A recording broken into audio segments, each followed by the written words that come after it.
Hello नमस्कार दोस्तों, स्वागत है आप सभी का हमारे यूट्यूब चैनल गुंजन गुरुजी पे। आज हम आप लोगों के लिए रीजनिंग के 15 अति महत्वपूर्ण प्रश्न के बारे में इस वीडियो में बताएंगे, इसलिए आप वीडियो के अंत तक बने रहिएगा। इस वीडियो में आपको किस तरीके के प्रश्न के बारे में बताएंगे। देखिए, जैसे प्रश्न दिया गया दोस्तों सब्जी, उसके बाद लिखा है टमाटर और पालक, तो इसका कौन सा वेन आरेख बनेगा, यानी वेन डायग्राम से संबंधित प्रश्न दिया गया। इसी तरीके से आगे आप बढ़ेंगे दोस्तों, कोडिंग डिकोडिंग का सवाल दिया गया है, तो इन चारों ऑप्शन में से कौन सा होगा, यही बात आपको बताना है। इसी तरीके से आगे बढ़ेंगे तो आपको कैलेंडर का सवाल मिलेगा, तो देखिए इन चारों ऑप्शन में से कौन सा होगा। तो इसी तरीके के प्रश्न के बारे में इस वीडियो में बताएंगे, अलग अलग चैप्टर से इस वीडियो में प्रश्न को शामिल किया। टोटल 15 प्रश्न जो कई बार एग्जाम में रिपीट कर चुका है, क्योंकि कुछ सेट पैटर्न के प्रश्न होते हैं जो हमेशा पूछे जाते हैं। और ये पार्ट नंबर हम लोगों का यानी कि 20 है, जिससे से पिछले पार्ट नहीं देखें दोस्तों, चैनल पे जाके वीडियो सेक्शन में सारे पार्ट को आप सीरियली ढंग से देख सकते हैं। तो चलिए दोस्तों देखते हैं पहले नंबर क्वेश्चन से क्या करा और कैसे करेंगे।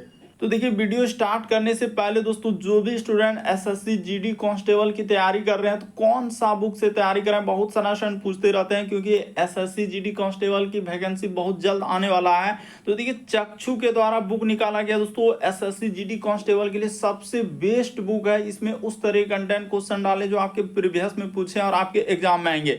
तो देखिए, इस बुक के अंदर यानी कि इस बुक की क्या खासियत है और यही बुक क्यों लेना चाहिए। तो देखिए, इसमें आपका 3300 प्लस बहुविकल्पीय प्रश्न मिलेंगे, 13 आपका सॉल्व पेपर दिया गया और 20 क्या है दोस्तों, प्रैक्टिस सेट दिया गया। तो ये सबसे बेस्ट है दोस्तों, यानी एसएससी जीडी कांस्टेबल के लिए जो चक्षु का ये बुक निकाला गया है, सबसे बेस्ट बुक है। इसमें देखिए अंदर में आपको क्या क्या देखने को मिलेगा। जो एग्जाम हुआ है एसएससी जीडी कांस्टेबल यानी हल प्रश्न पत्र, ये देखिए 20 फरवरी 2024 का दोस्तों क्वेश्चन पेपर देख सकते हैं आप, किस किस टाइप के क्वेश्चन पूछे गए हैं। जैसे जीके के सवाल देखिए किस टाइप से आपके एग्जाम में आए। इसी तरीके से आगे बढ़ेंगे, इस सब हम लोगों का जीके जीएस का क्वेश्चन। इधर जैसे ही आगे बढ़ेंगे, यहाँ पर मैथ का क्वेश्चन देख लीजिए किस किस टाइप से पूछे गए हैं। इसी तरीके से थोड़ा नीचे स्क्रॉल करेंगे तो यहाँ पर देखिए आपका रीजनिंग का सवाल कैसा कैसा पूछा गया है। और इसी तरीके से आगे बढ़ते हुए चलेंगे दोस्तों, सब आपका देखिए प्रीवियस का क्वेश्चन किस किस टाइप के एग्जाम में पूछा गया, हिंदी भाषा का देखिए क्वेश्चन किस किस तरीके से आया हुआ है।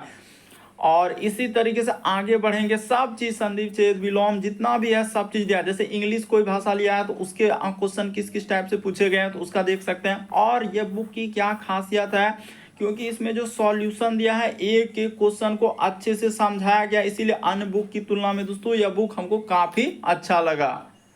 तैयारी को और मजबूत करने के लिए दोस्तों, चक्षु के द्वारा एसएससी जीडी कांस्टेबल के लिए स्टडी गाइड भी निकाला गया है, तो इस बुक को भी आप परचेज कर लीजिएगा। और ये प्रैक्टिस सेट जो अभी हम आपको बताए, तो ये दोनों बुक खरीदने का लिंक वीडियो के डिस्क्रिप्शन में है। फ्लिपकार्ट, अमेजन, स्नैपडील, जो चक्षु प्रकाशन का वेबसाइट हर जगह पर उपलब्ध है, तो जरूर परचेज कर लीजिएगा और एसएससी जीडी कांस्टेबल की तैयारी कीजिएगा इन बुक से।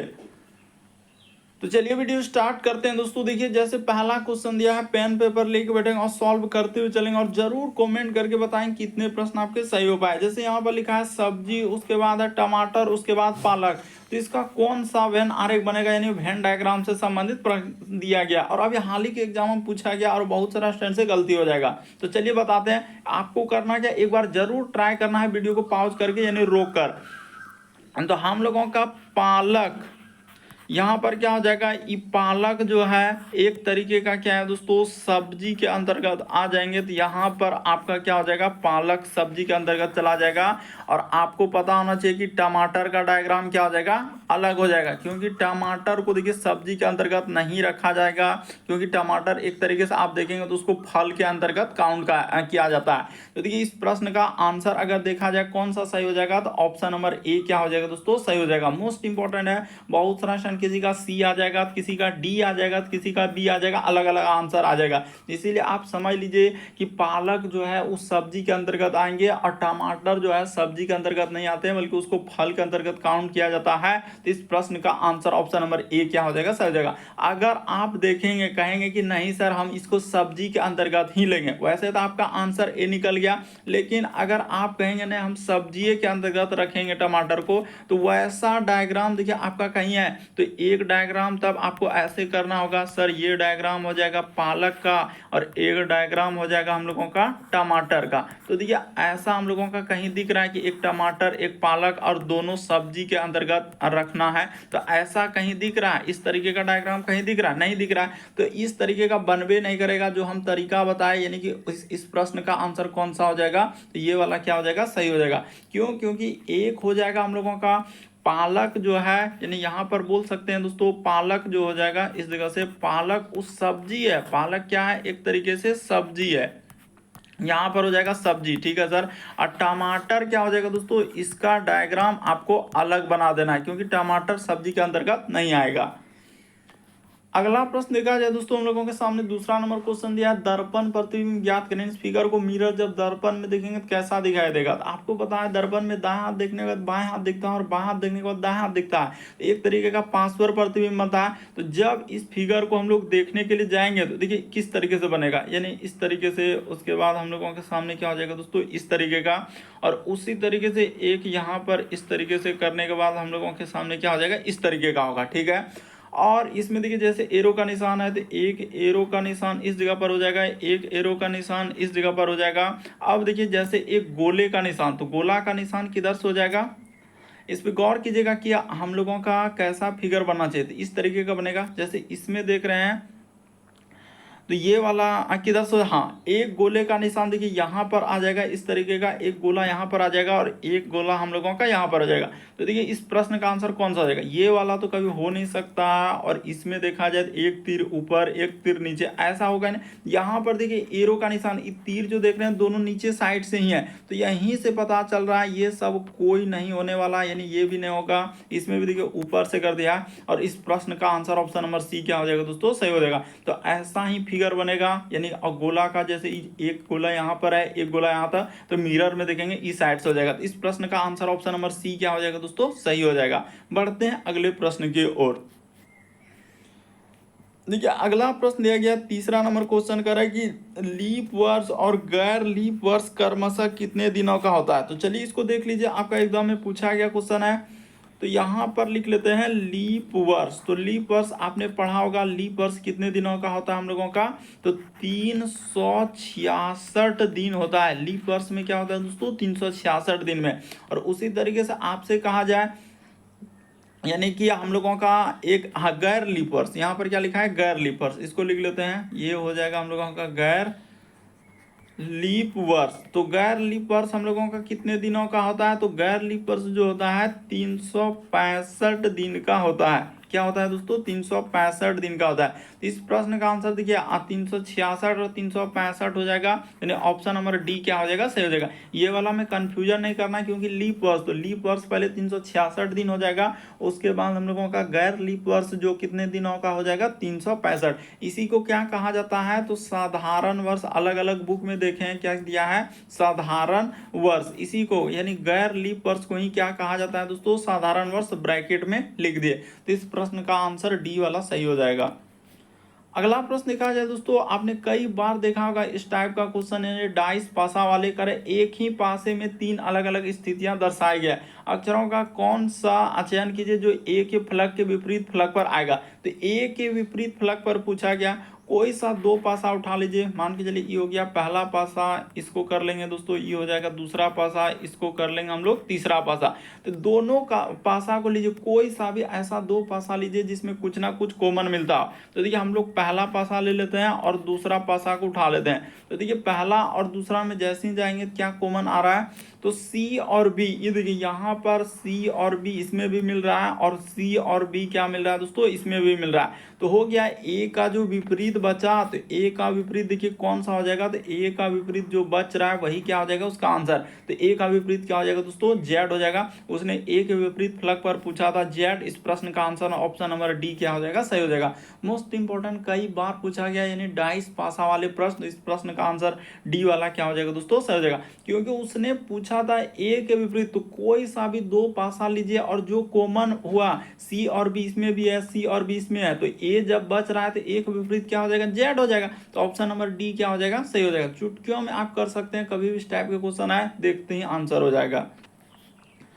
अगला प्रश्न देखा जाए दोस्तों, दिए गए विकल्पों में से विषम विकल्प को चुनिए। यानी विषम का मतलब हुआ 4 में से 3 समान, एक अलग है। कौन सा अलग है ये बात आपको बताना है। तो चलिए बताते हैं। देखिए यहाँ पर बात किया जाए दोस्तों, ई 4 का स्क्वायर है, ई क्या है हम लोगों का 4 का स्क्वायर, ई क्या है दोस्तों 8 का स्क्वायर, ठीक है। उसी प्रकार से देखा जाए तो ई है 6 का स्क्वायर और ई क्या है दोस्तों 10 का स्क्वायर है, ठीक है। उसी प्रकार से यहाँ पर देखा जाए तो ई 7 का स्क्वायर है और ई क्या है दोस्तों 13 का स्क्वायर है। देख लीजिएगा ध्यान से कि कैसे करते 13 का। उसी प्रकार से ये हो जाएगा दोस्तों हम लोगों का 5 का स्क्वायर और ई क्या हो जाएगा 9 का स्क्वायर। अब देखिए खेला यहीं पर होगा, स्क्वायर तो है सर, लेकिन इसके बीच में जो है यहाँ से यहाँ पर जा रहे हैं तो इस पे कितना वृद्धि है +4 का। इस पे कितना का वृद्धि क्या है दोस्तों, तो +4 का वृद्धि है। उसी प्रकार से यहाँ पर जा रहे थे, इसके बीच में क्या है +4 है। उसी प्रकार से 5 से 9 पे जा रहे हैं तो +4 का गैप है। इसी प्रकार से यहाँ पर जाएंगे तो प्लस क्या कर दिया दोस्तों 6 का गैप कर दिया। इसीलिए इस प्रश्न का आंसर ऑप्शन नंबर सी क्या हो जाएगा, सही हो जाएगा। देखिए स्क्वायर तो सब है, लेकिन सबके बीच में क्या है 4 का गैप करके स्क्वायर रखा है। यानी देखिए 4 का स्क्वायर 8 का स्क्वायर, तो बीच में अंतर 4 है। 6 का स्क्वायर 10 का स्क्वायर, बीच में 4 का गैप। यहाँ पर 7 का स्क्वायर 13 का स्क्वायर, लेकिन यहाँ पर 6 का गैप कर दिया। बाकी 5 का स्क्वायर 9 का स्क्वायर, तो 4 का गैप रखा है। तो इस तरीके से इस प्रश्न का आंसर सी क्या हो जाएगा, सही हो जाएगा। मोस्ट इंपॉर्टेंट क्वेश्चन कई बार पूछा गया इस टाइप का। बढ़ते हैं अगले प्रश्न की ओर। किसी भी प्रश्न में डाउट लगता है, नहीं समझ पाते, तो आप जरूर कमेंट कर सकते हैं। कारण नीचे दिए गए आरेख में वृत्त जो है देश को दर्शा रहा है। तो चलिए बना लेते हैं। ये वृत्त है, इसको हम लोग क्या बोल सकते हैं दोस्तों, देश बोल सकते हैं। वृत्त हम लोगों का देश को दर्शाया है। फिर लिखा है कि त्रिभुज जो है राज्य को दर्शा रहा है। ये त्रिभुज जो है ये किसको दर्शा रहा है, तो राज्य को दर्शा रहा है, ठीक है। उसके बाद जबकि आयत जो है, तो आयत ये है, तो ये हम लोगों का राजधानी, यहाँ पर लिख लीजिए दोस्तों, ये किसको दर्शा रहा है, तो राजधानी को दर्शा रहा है। अब क्या पूछा है, जे अक्षर क्या दर्शा रहा है, तो जे कहाँ पर है, तो जे यहाँ पर है सर, देखिए ई जे, तो जे तीनों में है। यानी कि राजधानी भी है, उसके बाद देश में भी है, फिर हम लोगों का राज्य में है। यानी कि देश जो राज्य के साथ साथ राजधानी भी है। इस प्रश्न का आंसर ऑप्शन नंबर ए क्या हो जाएगा दोस्तों, सही हो जाएगा। भले ही बहुत बड़ा डायग्राम लगता है कि नहीं हो पाएगा, लेकिन आराम से आप कर सकते हैं। जे अक्षर क्वेश्चन यहाँ पर दिया है, जे क्या दर्शाता है, तो जे क्या दर्शा रहा है, तो देश के साथ यानी कि हम लोगों का राजधानी भी है और राज्य भी है। तो इस प्रश्न का आंसर क्या हो जाएगा दोस्तों, ए से हो जाएगा। यही वाला होगा, बाकी अगर आप कोई कर देंगे तो आपका आराम से गलती हो जाएगा। बढ़ जाते हैं अगले प्रश्न की ओर। यानी जे क्या दर्शा रहा है, तो राज्य भी और राजधानी भी और देश भी, तीनों में कॉमन है। अगला प्रश्न देखा जाए दोस्तों, हम लोगों का 7वां नंबर क्वेश्चन दिया कर रहा है कि शाम के 4:52 बजने पर घंटे की सुई और मिनट की सुई के द्वारा बनाए गए सबसे छोटा कोण क्या है। तो देखिए इसका एक ही ट्रिक है, और यही ट्रिक पे जो है ना सब एग्जाम में, चाहे वो ग्रुप डी हो, एनटीपीसी हो, जेई हो, एसएससी जीडी हो, SSC CGL, CPO, MTS, LP technician, RPF, हर एक एग्जाम में इस टाइप का क्वेश्चन, और जितने भी क्वेश्चन है सब आपके प्रीवियस ईयर के दोस्तों अलग अलग एग्जाम से। 4:52, इसका ट्रिक क्या है, तो यही वाला फॉर्मूला चलेगा। 60 गुना यहाँ पर क्या कर देंगे 11h, अब माइनस का माइनस यहाँ पर लिख देंगे दोस्तों 11m, अब बट्टे में क्या कर देंगे हम लोग 2 कर देंगे।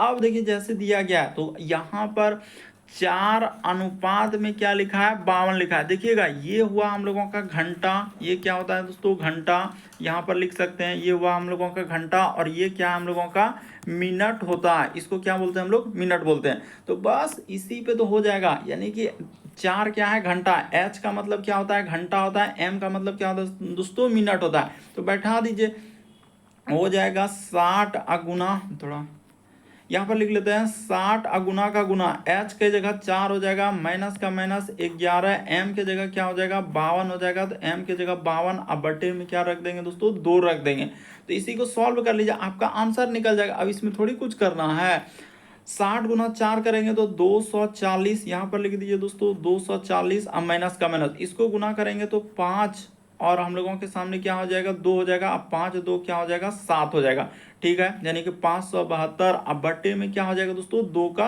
2 हो जाएगा। इसी को आगे जब बढ़ा देंगे एक स्टेप यहाँ पर, ये देखिए, तो इसको घटाइएगा कितना हो जाएगा, इधर हो जाएगा सर 2, देखिए ना एक ही स्टेप में आंसर हो जाएगा। 2 7 में 4 जाएगा तो क्या हो जाएगा 3, 7 में 4 जाएगा तो क्या आ जाएगा 3 हो जाएगा। और 5 में 2 जाएगा तो क्या हो जाएगा दोस्तों, 5 में 2 जाएगा तो क्या हो जाएगा, 3 हो जाएगा। ठीक है, अब बट्टे में क्या है, 2 है, इसी को कटा दीजिए, यानी कटाएंगे तो 2 एका 2 और 2 छक 12, देखिए ना, 2 छक 12 यानी 166 बार में ये पूरा का पूरा कट गया। तो इस प्रश्न का आंसर 166 डिग्री हो जाएगा। इस प्रश्न का आंसर ऑप्शन नंबर डी क्या हो जाएगा, सही हो जाएगा। फॉर्मूला याद रखिए, 60 गुना एच माइनस 11m/2। तो सर एच क्या है, यहाँ पर बोल भी सकते हैं कि एच का मतलब घंटा होता है, एच का मतलब घंटा, एम का मतलब क्या होता है, मिनट। यहाँ पर क्या लिख लीजिएगा, एम का मतलब मिनट होता है। तो इस तरीके से आप कर सकते हैं और पूरा आंसर निकाल सकते हैं। ऑप्शन नंबर ए, बस ट्रिक याद रखिए, 60 गुना एच माइनस 11m/2। कभी भी इस तरह अनुपात 4 52 4 25 4 या 3 25 कुछ भी दे सकता है और पूछा जा सकता है। अगला प्रश्न देखा जाए हम लोगों के सामने, सैलोलिज्म का दिया गया, करा कि सभी सेब जो है लाल है, यानी सेब का हिस्सा, यानी जितना भी सेब है हम लोगों का, सब सेब क्या हो जाएगा, लाल हो जाएगा। तो सब सेब को हम लोग क्या कर लिए दोस्तों, लाल बना लिए। उसके बाद लिखा है कोई भी लाल जो है हम लोगों का फल यानी कि सस्ता नहीं है, यानी कोई भी लाल फल जो है दोस्तों सस्ता नहीं है। तो यहाँ पर कोई भी लाल फल, उसने क्या लिखा है, सस्ता। यहाँ पर कर देते हैं कोई भी लाल फल जो है हम लोगों का सस्ता नहीं है। तो इस तरीके से इस पे नहीं, जिस पे नहीं लगा उस पे क्रॉस देना। अब देखिए कह रहा है कि सभी सेब सस्ते हैं, क्या सेब और सस्ते में कोई रिलेशन है क्या, नहीं है। तो ये बात क्या हो जाएगा, गलत हो जाएगा। सेब और सस्ता कैसे हो जाएगा, जब कोई भी लाल सस्ता नहीं है तो सेब भी सस्ता नहीं। फिर लिखा है कि हम लोगों का लाल सेब जो है सस्ते नहीं है, तो लाल सेब जो है सस्ते नहीं, तो ये बात बिल्कुल सही कर रहा है, क्योंकि कोई भी लाल, इसमें क्या लिखा है, कोई भी लाल फल जो है सस्ता नहीं है। तो कोई भी लाल, क्योंकि सेब सेब तो एक फल के अंतर्गत में आता है, तो वही कह रहा है कि लाल सेब सस्ते नहीं, तो ये बात बिल्कुल सही कह रहा है। दूसरा वाला बिल्कुल सही हो जाएगा, क्यों, क्योंकि इस लाल के अंतर्गत में ही सेब है। कह रहा है कोई भी लाल सेब सस्ते नहीं है, तो ये बात बिल्कुल सही हो जाएगा। तो केवल निष्कर्ष 2 अनुसरण करता है। ऑप्शन नंबर आपका बी क्या हो जाएगा दोस्तों, इस प्रश्न का आंसर होगा। मोस्ट इंपॉर्टेंट क्वेश्चन है। बढ़ते हैं अगले प्रश्न की ओर। देखिए अगला प्रश्न दिया है दोस्तों, कई बार आपने इस टाइप का क्वेश्चन देखा होगा, कह रहा है चिन्हों के सही सेट का चयन करें। तो यानी बताना ए बी सी डी इन चारों ऑप्शन में से कौन सा का, यही बात आपको बताना है। तो चलिए इसको सॉल्व कर देते हैं। तो देखिए आप क्या करेंगे, एक एक ऑप्शन को लेकर चलेंगे और बारीकी से चेक करते हुए चलेंगे। जैसे यहाँ पर लिखा है दोस्तों 63, गुना कर देंगे 7 और माइनस क्या कर देंगे 5 और भाग क्या कर देंगे हम लोगों के सामने 4 और बराबर क्या लिखा हुआ है 49 लिखा है। तो इसको सॉल्व कीजिएगा, क्या लगता है, देखिए 63 गुना 7 करेंगे तो बहुत ज़्यादा हो जाएगा, और 5 में तो 4 से भाग लगबे नहीं करेगा, पॉइंट में जाएगा, जबकि 49 इधर पॉइंट में किसी भी तरीके का नहीं है। तो पहला ऑप्शन आप चेक भी कर लीजिए, नहीं होगा। अब हम लोग ऑप्शन नंबर बी को करके देखते हैं हो रहा है कि नहीं। तो 63 अब प्लस क्या कर देंगे हम लोगों का 7 कर देंगे, और भाग क्या कर देंगे दोस्तों 5 कर देंगे, और माइनस क्या कर देंगे 4 कर देंगे। तो यहाँ पर हम लोगों के सामने क्या आ जाएगा 49। तो 7 में 5 से भाग लगबे नहीं करेगा, ये पॉइंट में चला जाएगा, तो ये पॉसिबल नहीं है। यानी इसको आप क्या कर दीजिए दोस्तों, ऐसे ही हटा दीजिए। अब हम लोग चलते हैं दूसरा ऑप्शन को चेक करते हैं, ये वाला भी नहीं हुआ। यानी कि हम लोग क्या कर लिया, अब तीसरा वाला ऑप्शन को एक बार चेक करके देखिए। जैसे ही तीसरा वाला करेंगे, यहाँ पर हो जाएगा 63 अब प्लस हो जाएगा 7 अब माइनस क्या हो जाएगा दोस्तों 5 और भाग 4, फिर वही काम, यानी 5 में 4 से भाग लगबे नहीं करेगा, तो ये भी पॉसिबल नहीं है। तो चलिए अब डी को एक बार चेक करके देख लीजिए हो रहा है कि नहीं हो रहा है। देखिए आराम से हो जाएगा, जब सभी ऑप्शन नहीं हुआ तो इसको तो होना ही पड़ेगा। तो 63 भागा 7 गुना क्या हो जाएगा 5 अब प्लस क्या हो जाएगा दोस्तों 4 हो जाएगा। तो इसी को करने के बाद 49 आना चाहिए। तो 63 में 7 से भाग देंगे, 7 नवा 63, 9 गुना 5 कर देंगे, अब प्लस क्या कर देंगे दोस्तों 4 कर देंगे, इधर क्या कर देंगे 49। तो 9 पचे 45, यहाँ पर क्या हो जाएगा 45 अब प्लस 4, तो 45 प्लस 4 क्या हो जाएगा 49 हो जाएगा। तो इस प्रश्न का आंसर ऑप्शन नंबर डी क्या हो जाएगा, सही होगा। लेकिन बराबर तो आ गया 45 4 49, क्योंकि 49 इधर लाना था। अगला प्रश्न देखा जाए दोस्तों, मोस्ट इंपॉर्टेंट क्वेश्चन है, 10वां नंबर क्वेश्चन। सब क्वेश्चन आपके चाहे जितने भी हो, चाहे कुछ एसएससी का है, कुछ रेलवे, कोई बैंकिंग, कोई डिफेंस, अग्निवीर, जितने भी है, यूपी पुलिस कांस्टेबल, हर एक एग्जाम का क्वेश्चन इसमें इंक्लूड है। कारण निम्न से चाहे जितने भी पार्ट, हमारा जितना भी पार्ट है प्रीवियस में, सब पार्ट में इसी तरीके के क्वेश्चन हमने लिया। हर एक एग्जाम, निम्न चित्र में कितने त्रिभुज है, आप देखिए यहीं पे खेला होगा और बहुत सारा स्टैंड नहीं कर पाएगा। सबसे पहले बेसिक बात क्या है, यहाँ पर पूछा जाए कितना त्रिभुज हुआ, एक त्रिभुज। लेकिन यहाँ से अगर इस पे डाल दिया जाए, यानी कि इसके बीचों बीच यहाँ से लाकर हम यहाँ पर डाल दें, तो इसमें कितना त्रिभुज है, एक त्रिभुज और एक दो त्रिभुज। और यहाँ से एक बड़ा वाला इसको लेंगे तो ये क्या हो जाएगा दोस्तों, तीन त्रिभुज हो जाएगा। तो क्या वो फिगर यहाँ पर दिख रहा है कि नहीं दिख रहा है, दिख रहा है सर। तो तीन त्रिभुज उसमें आप आराम से बोल सकते हैं, तीन त्रिभुज, एक चार त्रिभुज, एक ई पांच त्रिभुज, एक ई छह त्रिभुज, ठीक है। छः के बाद देखिएगा हम लोगों का क्या हो जाएगा दोस्तों, छः के बाद एक त्रिभुज यहाँ से जाएगा, यानी यहाँ से ये वाला लेंगे तो ये क्या हो जाएगा दोस्तों, सात हो जाएगा। तो सात त्रिभुज वहां तक ले लिए। सात के बाद देखिए अब वही रवैया यहाँ से और यहाँ से और यहाँ से देखा जाए और इसके बीच में, इसमें कितना त्रिभुज हो जाएगा, तो सात और तीन क्या हो जाएगा दोस्तों, 10 हो जाएगा। 10 के बाद देखिए अब कहाँ पर और आएगा, तो 10 के बाद देखिए एक त्रिभुज यहाँ से बन सकता है अलग से, यानी कि ये क्या हो जाएगा दोस्तों, 11 त्रिभुज बनेगा। ये देखिए यही त्रिभुज बहुत सारा स्टूडेंट नहीं काउंट करता, 10 तक सब कोई कर लिया, 10 तक सब तो कोई कर लिया कि यहाँ से भी तो एक त्रिभुज बन रहा है, ये क्या हो जाएगा दोस्तों, 11 हो जाएगा। यानी इस प्रश्न का आंसर ऑप्शन नंबर डी क्या होगा, सही होगा।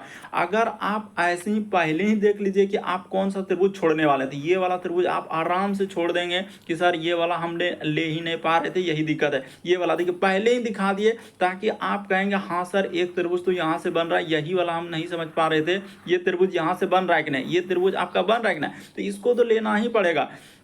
इसीलिए आप अब आराम से बोल दीजिए कि सर यहाँ से यहाँ तक में आपका क्या त्रिभुज बनेगा। तो इसमें अभी आपने बताया 3 हो जाएगा, ई 4 हो जाएगा, ई 5 हो जाएगा, उसके बाद ई 6 हो जाएगा। तो 6 के बाद एक त्रिभुज यहाँ से लेंगे तो ई क्या हो जाएगा दोस्तों, हम लोगों के सामने 7 हो जाएगा, 7 हो जाएगा। उसी प्रकार से जैसे हम लोगों का, यानी देखिए वहां पर 3 हुआ, उसके बाद 4 हुआ, 5 हुआ, 6 हुआ, उसके बाद हम लोगों का 7 हुआ। 7 के बाद इसमें बनाएंगे दोस्तों ये वाला आकृति में, तो क्या हो जाएगा 10 हो जाएगा। और एक त्रिभुज आपको दिखा दिए हैं नीला वाला कलर, तो उसको लीजिएगा, टोटल क्या हो जाएगा 11 हो जाएगा। आप सिर्फ इस त्रिभुज को कभी मत भूलिए कि यहाँ से यहाँ वाला त्रिभुज को आप मत भूलिए, आपका आंसर आराम से निकाल लीजिएगा कि हाँ सर 3 3 आ रहा था, लेकिन एक त्रिभुज नहीं काउंट कर पा रहे थे, इसीलिए 11 हुआ। अगला प्रश्न देखा जाए दोस्तों, 11 नंबर क्वेश्चन, दी गई श्रृंखला में गलत पद ज्ञात कीजिए। तो देखते हैं कि गलत कहाँ पर दिया गया है। ये देखिए यहाँ से अगर इस जगह लिख कर ही करते हैं एस सी, उसके बाद हो जाएगा डी, इसी प्रकार से कोमा यहाँ पर लिखेंगे दोस्तों हम लोगों का टी ई, फिर लिखा हुआ है एफ, इसी प्रकार से कोमा यहाँ पर हो जाएगा यू, फिर जी और क्या लिखा है एच लिखा है। आगे बढ़ेंगे तो यहाँ पर दिया गया हम लोगों के सामने भी जे के, उसी प्रकार से आगे बढ़ेंगे तो थोड़ा इधर लिख देते हैं, यहाँ पर लिख देते हैं डब्ल्यू के और क्या लिखा है दोस्तों एल लिखा है। तो इसी को अब देख लीजिए कि कौन सा विषय हमारा, यहाँ से पता चला एस से चलेंगे टी पे तो आपको पता है कि +1, टी के बाद चलेंगे दोस्तों यू पे तो +1, कोई दिक्कत नहीं। यू के बाद हम लोगों के सामने भी यानी कि +1, भी के बाद देखिए डब्ल्यू तो +1, कोई दिक्कत नहीं, इन सभी में क्या है दोस्तों कोई दिक्कत नहीं है। इसी प्रकार से देखिए सी से चलेंगे ई पे तो +2 किया है, ई के बाद यहाँ से चलेंगे जी पे तो +2 किया है, ठीक है।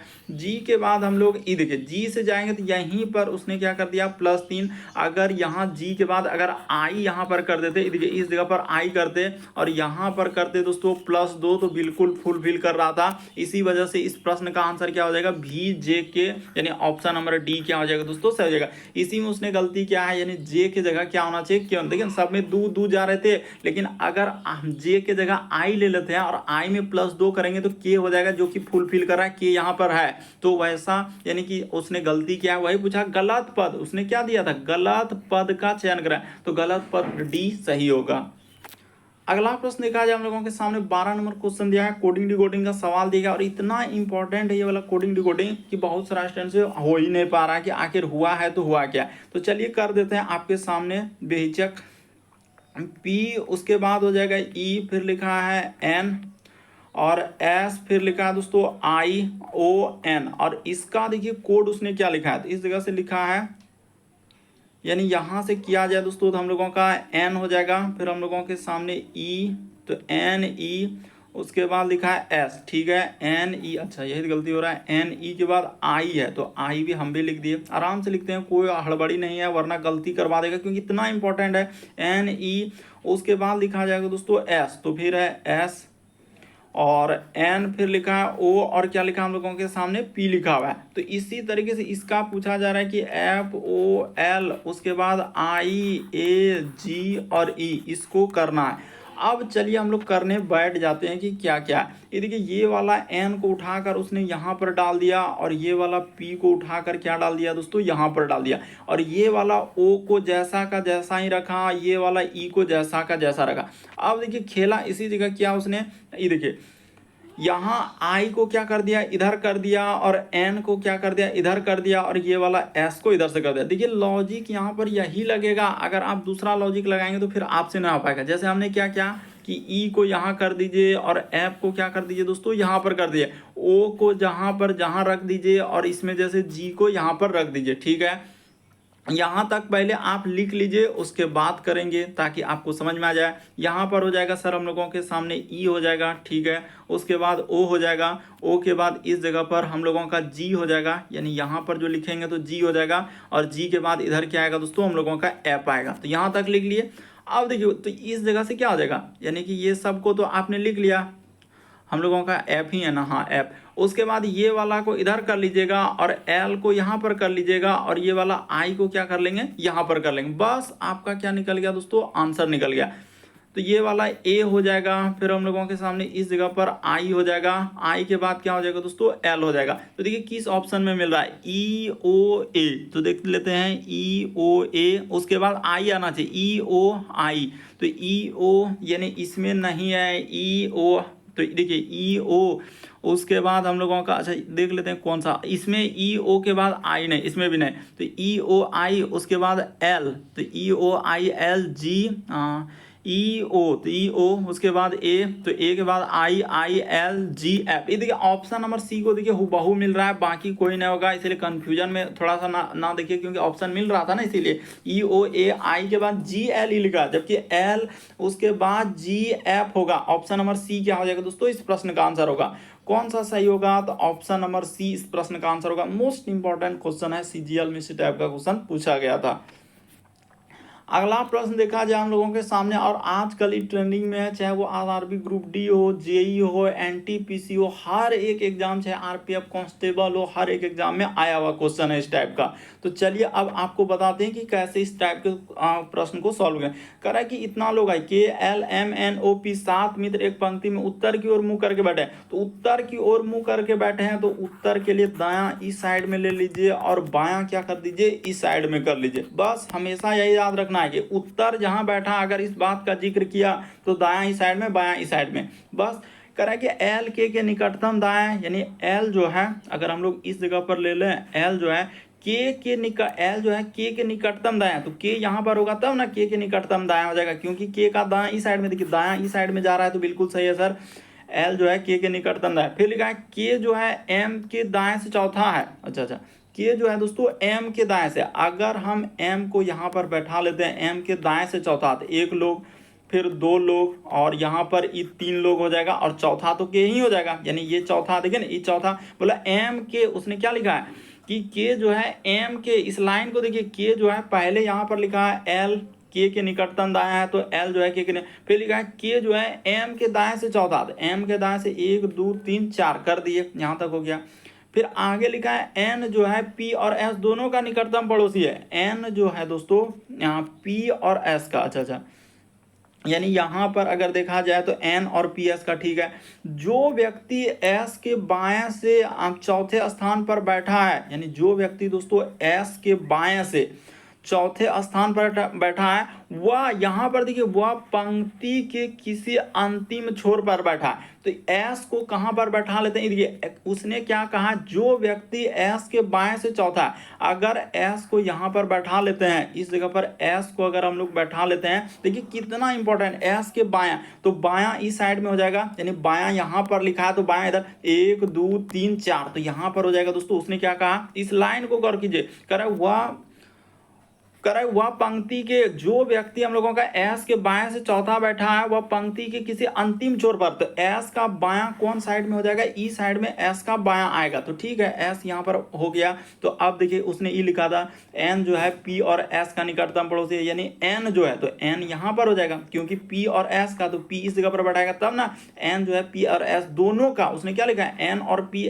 कर, एन जो है पी और एस दोनों का निकटतम पड़ोसी, दोनों का निकटतम पड़ोसी, एक लोग बच रहा है ओ, तो ओ यहाँ पर बैठ जाएगा। सबको बैठा दिए। उसने कहा पंक्ति के दाएं छोर से चौथे स्थान पर, तो पंक्ति का अगर दाएं छोर से देखा जाए तो दायां तो यानी कि ई साइड में बायां है, ई साइड में दायां, तो ये दायां यानी कि दायां साइड से ही देखना है, और इधर से देखना है तो बायां साइड, इधर से बायां, तो दायां बायां लिखें। उसने कहा दायां छोर से चौथे स्थान, तो 1 2 3 4 क्या हो जाएगा दोस्तों, एन हो जाएगा। इस प्रश्न का आंसर की बात किया जाए तो ऑप्शन नंबर सी क्या हो जाएगा। अरे दायां छोर से यानी कि पहला, यानी ये वाला हो जाएगा दायां छोर से, देखिए ना इधर से आ रहे हैं तो दायां से चौथा कौन हो रहा है, तो एन हो रहा है। तो ऑप्शन नंबर आपका कौन हो जाएगा दोस्तों, सी सही होगा। उम्मीद करते हैं समझ गए होंगे। बढ़ते हैं अगले पर। कई बार पूछा गया है और देखते ही धमाधम स्किप हो जाता है कि हमसे नहीं हो पाएगा, हम क्या करें, तो वही आपको तरीका बता रहे हैं ताकि आपके एग्जाम में कर लें। अगला प्रश्न देखा जाए एज वाला, यानी कि राजा की आयु अरुण की आयु से क्या है दोस्तों, 3 गुनी है। तो चलिए यहाँ पर लिख लेते हैं, इस जगह पर कर लेते हैं, यानी एक हो जाएगा राजा, एक हो जाएगा दोस्तों राजा, और एक लिखा है अरुण। तो उसने कहा कि राजा के अरुण के आयु से 3 गुना, अगर ई 1 है तो ई क्या हो जाएगा दोस्तों, 3 गुना हो जाएगा, वही ना हो जाएगा, अनुपात में तो वही हो जाएगा। फिर लिखा है कि 3 वर्ष पहले, तो यहाँ पर आप लिख सकते हैं कि 3 वर्ष, उसने क्या दिया है, थोड़ा इधर लिखते हैं, यहाँ पर लिख लेते हैं 3 वर्ष क्या है, 3 वर्ष पहले दिया है, 3 वर्ष पहले करा कि उसकी आयु जो है अरुण की आयु से 4 गुनी है, तो ई 1 है तो ई क्या है दोस्तों, 4 गुना है। तो ठीक है, अब क्या करेंगे, इस टाइप के क्वेश्चन को सॉल्व करने का क्या तरीका है। देखिए आयु वाला है तो यहाँ इस तरीके से अनुपात दिया है, यहाँ पर इस तरीके से अनुपात है। आप कीजिए ये दोनों का अंतर, 4 और 1 का अंतर कितना है दोस्तों, 3 का। 4 1 का अंतर क्या है, 3 का, तो ये वाला 3 यहाँ गुना कर दीजिए, और ये 3 1 का अंतर कितना है दोस्तों, तो 2 का, तो ये वाला 2 क्या कर दीजिए, इसमें गुना कर दीजिए, बस हो गया। देखिए यहाँ पर 3 दिया 9 हो जाएगा, और इस जगह पर क्या हो जाएगा, 3 1 3 हो जाएगा, तो ये वाला को यहाँ से काट दीजिए। उसी प्रकार से 4 दूना 8 हो जाएगा, और 2 1 क्या हो जाएगा दोस्तों, 2 हो जाएगा, तो ये वाला यहाँ से काट दीजिए। अब निकल गया। तो देखिए दोनों का अंतर कितने का है, यहाँ से अगर बात किया जाए अंतर, यानी कहने का मतलब कौन सा आप बात कर रहे हैं, ये देखिए 9 8 का अंतर कितना का, 1 का, 3 और 2 का अंतर कितना का है दोस्तों, 1 का, तो हो गया, यानी कि 3 और 2 का अंतर 1 का आया, और इधर देख रहे हैं 9 8 का अंतर कितना का है, 1 का। तो आपका सीधा सा सवाल हो गया कि सर यहाँ पर जो हम लोगों का अनुपात जो लिखेंगे, अनुपात 1 बराबर हम लोगों का क्या हो जाएगा, अनुपात 1 बराबर 3 हो गया, अनुपात 1 के बराबर क्या हो गया, 3 हो गया, यानी अनुपात 1 के बराबर, क्योंकि अंतर 9 8 का अंतर 1 का, 3 2 का अंतर 1 का, इसलिए अनुपात 1 बराबर हम लोगों का 3 वर्ष पहले का चर्चा है 3। उसने पूछा राजा की वर्तमान आयु, तो राजा, देखिए राजा का वर्तमान आयु क्या है दोस्तों, यहाँ पर लिखे हुए 9 है, तो 9 में गुना कर दीजिए, आपका आंसर 9 दिया क्या हो जाएगा, राजा का वर्तमान आयु क्या है, 9 लिखे है ना। अरे यहाँ पर राजा आप लिख सकते हैं, इधर लिख सकते हैं कि राजा की वर्तमान आयु, राजा की क्या दोस्तों, वर्तमान आयु, तो वर्तमान आयु है कितना उसका, तो वर्तमान आयु 9 है, तो 9 में 3 से गुना कर देंगे तो आपका क्या हो जाएगा, 27 आ जाएगा। इस प्रश्न का आंसर ऑप्शन नंबर डी क्या हो जाएगा, सही हो जाएगा। अनुपात पहले निकाल लीजिए, अब पूछा था राजा की वर्तमान आयु, तो 9 दिया क्या हो जाएगा, 27। अनुपात बने तो 100 मानिएगा तो बहुत समय लगेगा और बहुत पेज है, तो हम यहाँ पर कर करके बता रहे इसीलिए समय, वरना चुटकियों में हो जाएगा, मुश्किल से 2 सेकेंड लगेगा और आंसर कर देंगे, और सीखना होगा, समझना होगा। अगला प्रश्न देखा जाए दोस्तों, 15वां नंबर क्वेश्चन दिया है, हाल ही के शोध में यह पता चला है कि कैंसर पीड़ित मरीजों की संख्या में वृद्धि का संबंध जो है गैस युक्त पेय पदार्थों का सेवन करने से है, यानी गैस वाला जो पेय पदार्थ ले रहा है उसी की वजह से है। तो देखिए अवधारणा क्या दिया है, कह रहा है कि परिष्कृत चीनी का उपयोग हानिकारक है, तो हम ये कैसे कर सकते हैं? चीनी कथन में इसके बारे में कहीं है ही नहीं, चीनी के बारे में कहीं चर्चा है क्या? कह रहा हाल ही के शोध में ये पता चला है कि कैंसर पीड़ित मरीजों की संख्या में वृद्धि का संबंध गैस युक्त पेय पदार्थों से है। तो यहाँ कह रहा है कि चीनी का उपयोग हानिकारक हम नहीं कर सकते हैं। फिर इसमें भी लिखा है शरीर चीनी के अधिक मात्रा से बीमारियों का, ये भी नहीं निकलेगा क्योंकि यहाँ पर कहीं भी चीनी से संबंधित बीमारी का जिक्र नहीं किया और यहाँ पर साफ साफ करा है कि जिक्र किया। तो ना तो एक ना तो दो होगा। इस प्रश्न का आंसर सी वाला क्या हो जाएगा दोस्तों? सही होगा। ना तो एक ना तो दो। लेकिन कहीं चीनी के बारे में यहाँ पर है, हाल ही में शोध में गैस युक्त, और यहाँ पर कह रहा है कि नहीं चीनी हानिकारक, चीनी बीमारियों का उत्पत्ति, हम ये नहीं कर सकते। जब तक यहाँ पर चीनी से संबंधित कोई बीमारी का जिक्र नहीं करता उसके बाद आप धारणा देता तब सही होता, वैसा जिक्र ही नहीं है, इसलिए इसको गलत कर देंगे।